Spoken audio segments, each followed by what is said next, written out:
we are gonna add it to another bowl. Next up, we need to make the sauce that's gonna go in. Everything that I do is kind of just eyeballed, which is awesome because there's no real way you can screw it up. So I grabbed one of my measuring cups so I can at least give an approximation for what I'm doing, right? I believe I'm gonna do about 1/3 of a cup of peanut butter. Yep, so I did 1/3 of a cup peanut butter here. And then I'm gonna add in coconut aminos, okay? I'm gonna measure it just for you guys.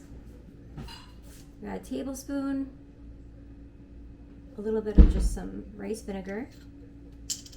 I don't even know. I'm gonna do a tablespoon just because we got it out. Why not? And then I'm also gonna end up putting in some water to thin it out even more because we want it to be really spreadable.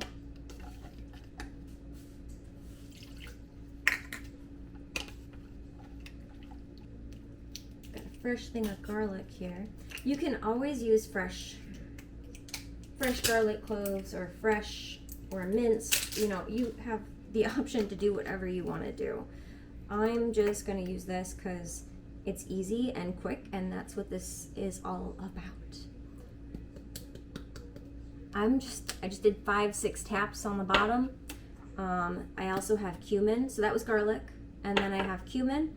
I'm gonna do the same thing, just 1, 2, 3, 4, 5, 6, 7, 8. There wasn't much coming out, so I did 8. And then for the onion, I'm just gonna do like 3 taps. 1, 2, 3, okay?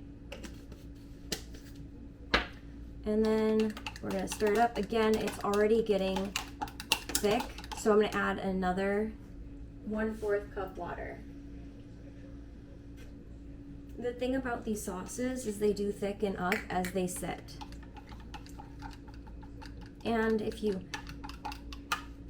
that might have been a little more than I wanted. That's fine. It'll be good because it'll coat the tempeh much easier if it's a little bit more liquidy. And I may even need to add a whole nother package of tempeh if this is too much. You can always save some of this as a side sauce. And do a taste test. Delicious. It's absolute, yeah, it's perfect. That's bomb. All right. It's not overbearing. It's got a light flavor. You can add salt if you want to add salt. I choose to salt my food after I cook it. So now we're gonna add this sauce to the tempeh. Pour it over. Right? Yeah. All right. I did make double. You guys could save this and use it as a sauce, or you could just cut my recipe in half, or you could prep more at a time than I did. I may even do a batch of tofu with some of that on it. Done. Both of those are done. I don't even know what time I started, but 18 minutes, but I've also been talking to the camera. So 18 minutes, both of these are done. Could have been done way sooner, right? We got quite a bit of protein here that's gonna last us a while. I'm going to take, I'm gonna pour this on here. Why not? I'm gonna make this extra delicious. I've never actually done that before. I usually don't do this. I usually just use the coconut aminos, but you know what? I'm living dangerously today and I want to change it up.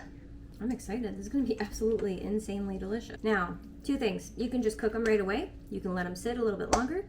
Honestly, I'm usually in a hurry. So when it comes to the tofu, I let it sit for maybe 5-10 minutes and then I stick it in the air fryer. So they are ready to go in the air fryer. And that's it for the meal prep. I'm going to put them in under 425.